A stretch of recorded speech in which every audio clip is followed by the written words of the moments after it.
Good afternoon विद्यार्थी मित्रांनो, कसे आहात? घरात बसून व्हिडिओ बघताय ना? आता जर तुम्हाला सांगितलं की आता शहरातल्या रस्त्यांवर जा आणि अर्धा तास फिरा, तर तुमच्या अगदी जीवावर येईल. का बरं?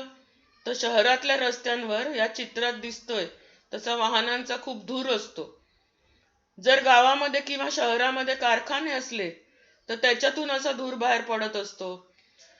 कारखान्यांमधून दूषित पाणी जर नदीमध्ये तलावात सोडलं गेलं किंवा कचरा सोडला गेला नदीमध्ये, तलावांमध्ये, जलस्रोतांमध्ये, तर असं पाणी घाणेरडं होतं. अशा वातावरणात राहायला आवडतं का आपल्याला? तर अजिबात नाही. म्हणून यांना आपण म्हणतो पर्यावरणातल्या समस्या. त्रास आहे या सर्वांचा.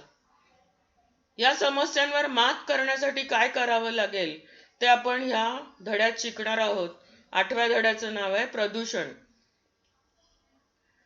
या समस्या आपोआप तयार झाल्यात का? विचार करा बरं.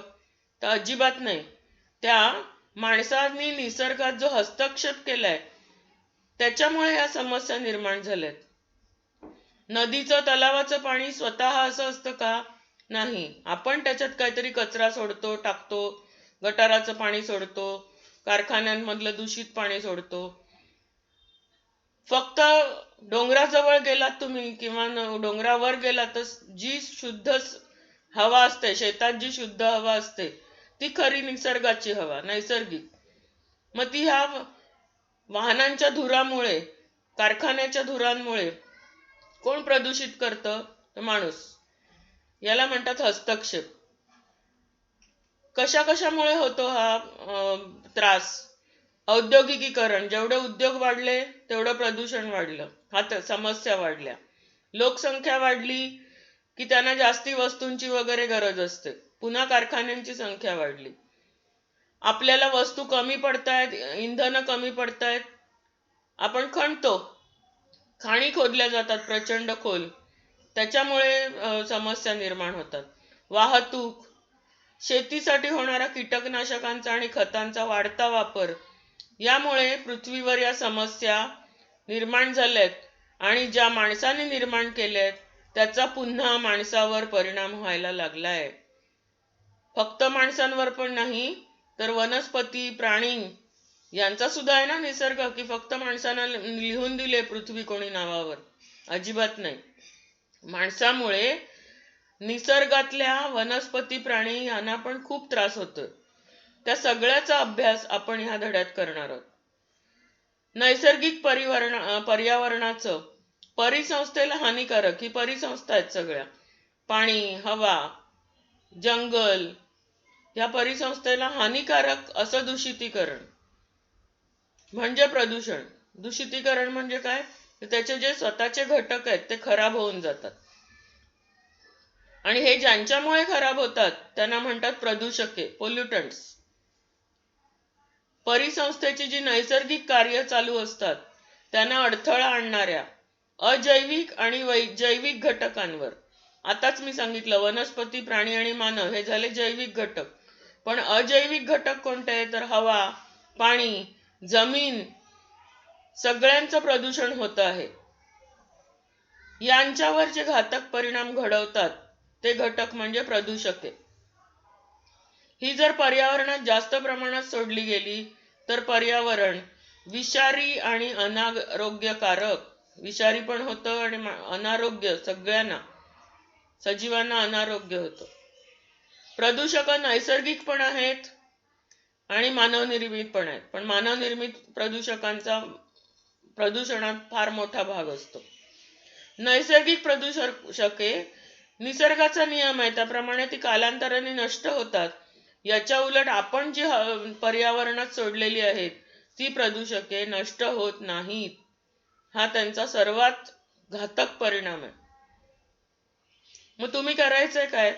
तर परिसराचं स्वतः सर्वेक्षण करा.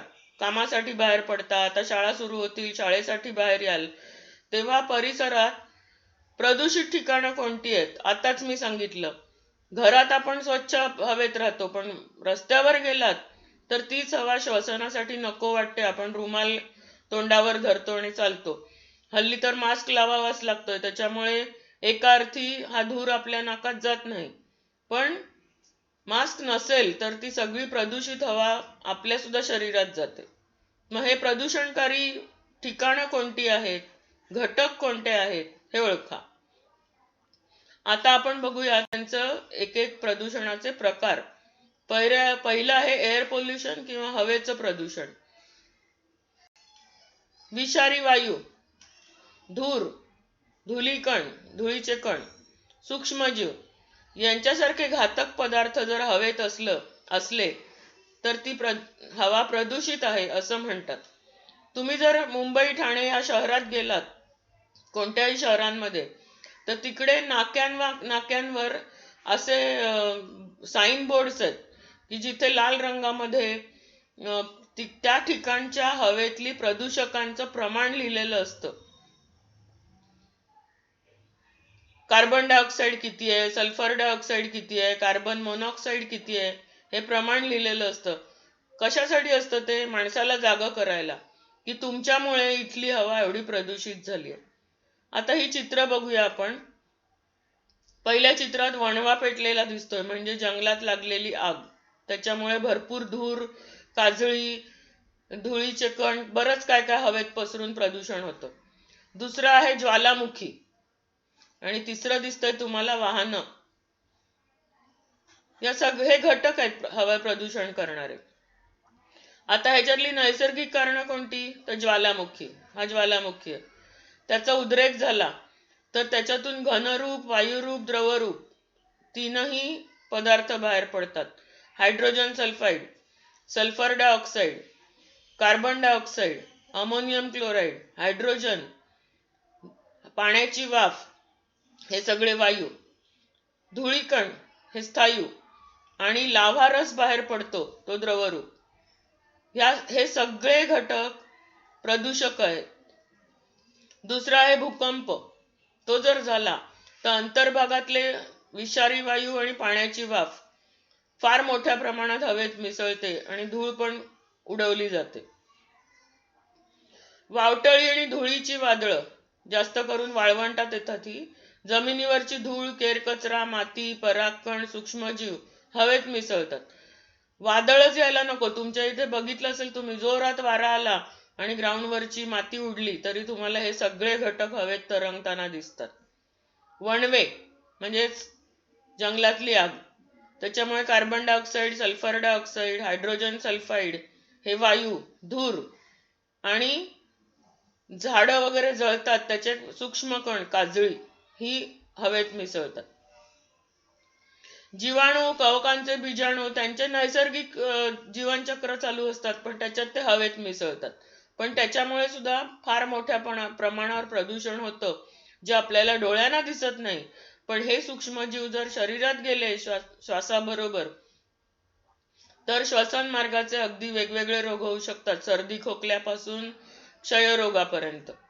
सूक्ष्मजीव जर तुमच्या नाकातून शरीरात गेले की आपल्याला ते रोग व्हायची शक्यता असते. मानवनिर्मित कारणं. आता बरीच चित्र तुम्ही बघितली. दगडी कोळसा, लाकूड, LPG, रॉकेल, डिझेल, पेट्रोल ही इंधनं आहेत. त्यांच्या वापरामुळे काय काय होतं? Carbon dioxide, carbon monoxide, nitrogen oxide, sulphur dioxide, शिसा धातूची संयुग ही खूप जड असतात आणि विषारी असतात. हे वायुरूप प्रदूषक इंधनांमुळे मिसळतात. घन कचरा, शेतीचा कचरा, बागेतला कचरा हे जर तुम्ही उघड्यावर जाळले तरी सुद्धा हवेचं प्रदूषण होतं. दुसरं कारण उद्योग. वेगवेगळ्या प्रकारचे विविध कारखान्यातून प्रचंड प्रमाणात धूर बाहेर पडतो, काजळी बाहेर पडते. गंधकाची भस्म, नायट्रोजन ऑक्साईड, सल्फर डायऑक्साईड हे सगळे वायू वातावरणात मिसळतात आणि हवा प्रदूषित करतात. तारापूर तुम्ही ऐकलं असेल की तिकडे अणुऊर्जा निर्मिती होते.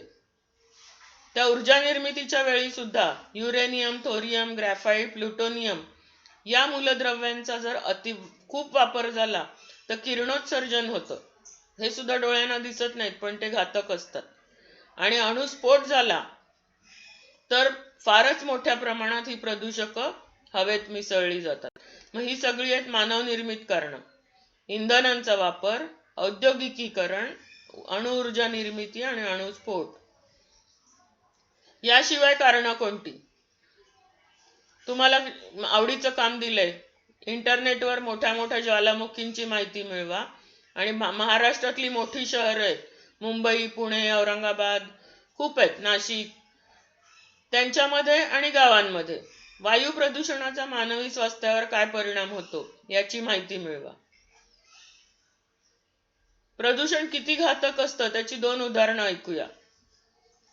5 ते 9 डिसेंबर 1952, केवढी जुनी गोष्ट आहे.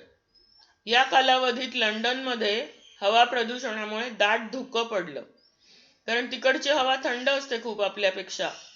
बाष्प आणि एकंदर तिथे थंड हवेमुळे या प्रदूषक वायूंचं रूपांतर दाट धुक्यात झालं. त्याच्यामध्ये दगडी कोळशाच्या ज्वलनातून बाहेर पडणारा धूर मिसळला, कारखान्यांमधला असेल, आणि मिळून झालं धुरकं. धुरके किंवा स्मॉग म्हणजे काय, तर धूर अधिक धुके, त्याला मिळून म्हणतात धुरके. त्याची छाया 5 दिवस राहिली आणि 5ही दिवस म्हणजे 3 ते 7 डिसेंबर 1962, एकतर 1952 आणि 1962, 2 वेळा त्या शहरात अशी छाया होती धुरक्याची. 1948 साली पिट्सबर्ग नावाचं जे शहर आहे तिकडे धूर आणि धुराची काजळी, त्यामुळे दिवसाही रात्री एवढा काळोख झाला, म्हणून त्यावेळी त्या शहराला काळं शहर म्हणून नाव पडलं. आता ही जी मगासपासूनची नावं ऐकली त्याचा जरा जास्त अभ्यास करूया. सल्फर डायऑक्साईड, रासायनिक सूत्र आहे SO2. स्रोत काय ह्याचा, तर जिथे कोळसा आणि खनिज तेल इंधनाचा वापर होतो असे कारखाने. याचा मानवी शरीरावर काय परिणाम होतो, तर डोळ्यांची जळजळ होते, दाह म्हणजे जळजळ, श्वसन मार्गाची, नाक आणि श्वासनलिका यांची जळजळ होते, अतिरिक्त कफ निर्मिती, कफ पडतो ना खोकल्यातून तो जास्तीचा तयार होतो या वायूंमुळे, खोकला, दम लागणं, हे याचे दुष्परिणाम आहेत. कार्बन मोनॉक्साईड एकदम घातक. CO एकच ऑक्सिजन आहे कार्बनला जोडलेला. सगळ्या प्रकारची वाहनं आणि कारखान्यांचा धूर याच्यात कार्बन मोनॉक्साईड असतो आणि ह्याचा परिणाम डायरेक्ट आपल्या रक्तावर होतो. रक्ताचे जे ऑक्सिजन धारण करण्याची क्षमता असते ती कमी होत जाते कार्बन मोनॉक्साईडमुळे. म्हणजेच फुफ्फुसांचं काम कमी होतं, पेशींना ऑक्सिजन कमी मिळतो, पुढे ह्याचे खूप दुष्परिणाम आहेत. तिसरं प्रदूषक आहे नायट्रोजनची ऑक्साईड, NO, NO2, N2O अशी बराच त्यांचा गट आहे. वाहनाच्या धुरात असतात ही आणि ह्यांच्यामुळे सुद्धा श्वसन मार्ग आणि फुफ्फुस यांचा दाह होतो. हवेत मिसळलेले कणरूप पदार्थ, काजळी किंवा इतर ॲस्बेस्टॉसचे कण वगैरे वगैरे, उद्योग आणि वाहनाच्या धुरात हे असतात आणि यांच्यामुळे बघा तुम्ही सगळे श्वसन मार्गाचे रोग होतात हवेच्या प्रदूषणामुळे. त्याच्यामुळे सिलिकॉसिस नावाचा एक रोग होतो.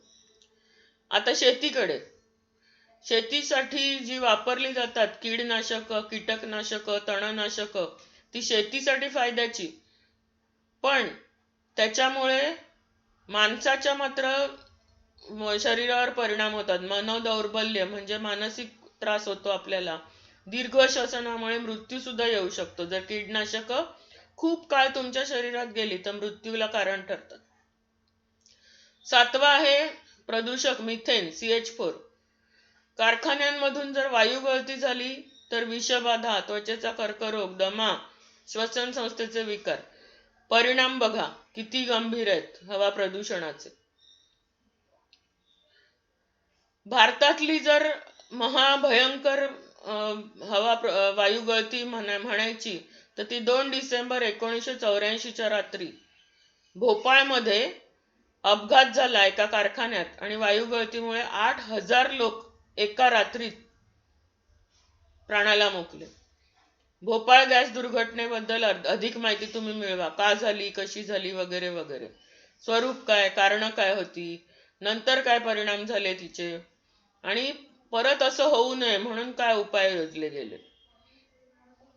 हवा प्रदूषणाचा माणसावर होतो तसा वनस्पतीवर काय परिणाम होतो बघूया. पानांची छिद्र बुजून जातात, मग ती पानं कशी अन्न तयार करणार? ऑक्सिजनच जर त्यांना शोषून घेता आला नाही, कार्बन डायऑक्साईड शोषून घेता आला नाही, ऑक्सिजन बाष्प बाहेर पडलं नाही, तर ती झाडं मरतात. मग त्याच म्हणजेच प्रकाश संश्लेषणाची क्रिया मंदावते.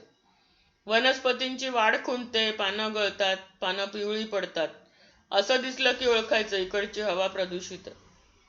प्राण्यांच्या सुद्धा श्वसनावर विपरीत परिणाम होतो, त्यांच्या डोळ्यांचा दाह होतो, नाजूक प्राण्यांचा मृत्यू होतो.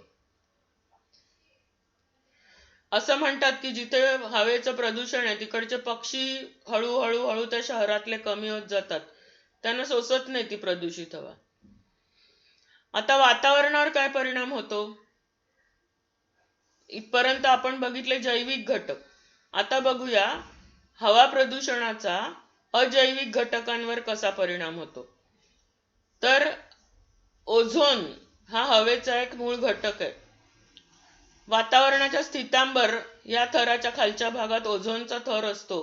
ते आपलं कवच आहे खरं तर.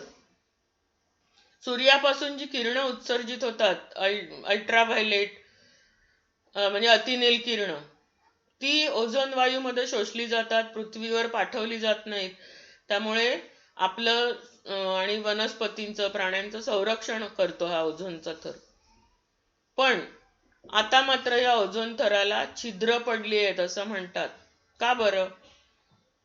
तर त्याच्या आधी आपल्याला हा एक परिणाम शिकायचा. इथे तुम्हाला चित्र दिसतंय, पृथ्वी, तिच्या बाजूचं वातावरण. सूर्याची ऊर्जा, मग ती प्रकाश आणि उष्णता दोन्ही रूपात आपल्याला मिळते, आणि शिवाय त्याच्यात अल्ट्राव्हायलेट असे 3 प्रकारचे, अतिनील किरण, जंबुपार किरण, असे 3 प्रकारचे अदृश्य किरण असतात. ते पण पृथ्वीवर येतात, पण ओझोनचा थर त्यांना शोषून घेतो. सूर्याची उत्सर्जित ऊर्जा पृथ्वीच्या पृष्ठभागाकडून शोषली जाते आणि काही प्रमाणात वातावरणात परत जाते. अवरक्त उत्सर्जन.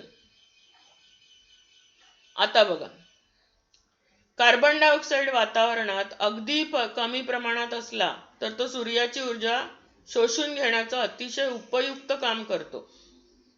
कार्बन डायऑक्साईड योग्य प्रमाणात म्हणजे 0.04% एवढा जर असेल तर तो हे काम चांगलं करतो की सूर्याची उत्सर्जित ऊर्जा जास्त जी आहे ती शोषून घेतो. पण झालंय काय, मागच्या 100 वर्षांमध्ये औद्योगिकीकरण झालं, म्हणजे कारखान्यांची संख्या वाढली, त्यामुळे CO2 चं प्रमाण वाढलं. या CO2 चा पृथ्वीच्या तापमानावर होणारा परिणाम म्हणजे हरितगृह परिणाम, ग्रीन हाऊस इफेक्ट. काय होतं तर हे चित्र बघा आता परत. अवरक्त उत्सर्जन. कार्बन डायऑक्साईडचा थर वाढल्यामुळे जी उष्णता हवेत निघून जायला हवी ती उलटी परत जमिनीवर येते आणि आपलं पृथ्वीचं तापमान वाढतं. त्याला म्हणतात हरितगृह परिणाम. असं का, हेच का नाव दिलंय? तर तुम्ही नर्सरीच्या इथे बघितलं असेल, हिरवे पडदे लावून किंवा हिरव्या छताचे असे छोटंसं घर बनवलेलं असतं, त्याला म्हणतात हरितगृह. ज्या झाडांना, रोपट्यांना जास्त तापमानाची गरज आहे वाढण्यासाठी, ती रोपटी त्या हरितगृहात असतात की तिकडच्या तिथे ती उष्णता अक्षरशः कोंडली जाते. हरितगृह परिणाम म्हणजे उष्णता कोंडली जाणं, हे लक्षात ठेवा. आणि जास्त तापमान मिळाल्यामुळे ती झाडं चांगली वाढतात. जिथे थंड प्रदेश आहेत आणि अशी झाडं वाढवायची तिकडे सुद्धा, आणि बऱ्याच ठिकाणी हा वापरला जातो. तर तो परिणाम हवेतले कोणकोणते वायू, nitrous oxide CO2, nitrous oxide, methane आणि CFC. आता हे CFC काय आहे? क्लोरोफ्लोरोकार्बन्स हा एक गट आहे रसायनांचा. हे सगळे मिळून कोण कोण, परत एकदा बघा, carbon dioxide, nitrous oxide, methane आणि CFC पृथ्वीच्या वातावरणातील उष्णता रोखून ठेवतात. म्हणून ह्यांना एकत्रितपणे हरितगृह वायू, ग्रीन हाऊस गॅसेस असं म्हटलं जातं. उष्णता रोखल्यामुळे काय होतं, आपल्या पृथ्वीचं तापमान वाढत जातं आणि त्याचे दुष्परिणाम होतात. काय काय होतात? जागतिक तापमान, संपूर्ण जगाचं तापमान वाढत चाललंय. हवामानात बदल घडून आले. पिकांचं उत्पादन, वन्यजीवांचं वितरण ह्याच्यात बिघाड होतो. आता तुम्ही बघितलं असेल की वातावरणात केवढे बदल झालेत. पावसाळा उशिरा येतो, उशिरापर्यंत राहतो, कधी कधी येतच नाही पाऊस. तर कधी कधी एवढा पाऊस पडतो की नद्यांना पूर येतात. अतिशय महत्वाचा आणि घातक परिणाम म्हणजे एकंदर पृथ्वीचं तापमान वाढल्यामुळे हिमनग आणि हिमनद्या, आपला पर्वत आहे हिमालय, तिथे सुद्धा हा इफेक्ट जास्त दिसतो. उत्तर प्रदेशात किंवा उत्तर भारतात येणाऱ्या पुरांची संख्या वाढलेली आहे हल्ली. कारण आपल्या पृथ्वीचं तापमान वाढलंय, त्याच्यामुळे बर्फ जास्त प्रमाणात वितळतो. तो वितळला की नद्यांना पूर येतात. नद्यांना पूर येऊन ते पाणी जातं कुठे? समुद्रात. आणि समुद्र पातळीमध्ये वाढ होते. त्यामुळे संपूर्ण जगातली जी किनारपट्टीची शहरं आहेत, त्याच्यात मुंबई पण आहे आपली, त्या किनारपट्टीच्या शहरांना येत्या काही वर्षात असा धोका आहे की जर समुद्राच्या लाटांची उंची काही मीटरनी वाढेल आणि ती शहरच्या शहरं पाण्याखाली जातील. इतके गंभीर परिणाम होत आहेत. त्यातलाच पुढचा एक आहे आम्लवर्षा. तो आपण पुढच्या तासाला बघणार आहोत. धन्यवाद.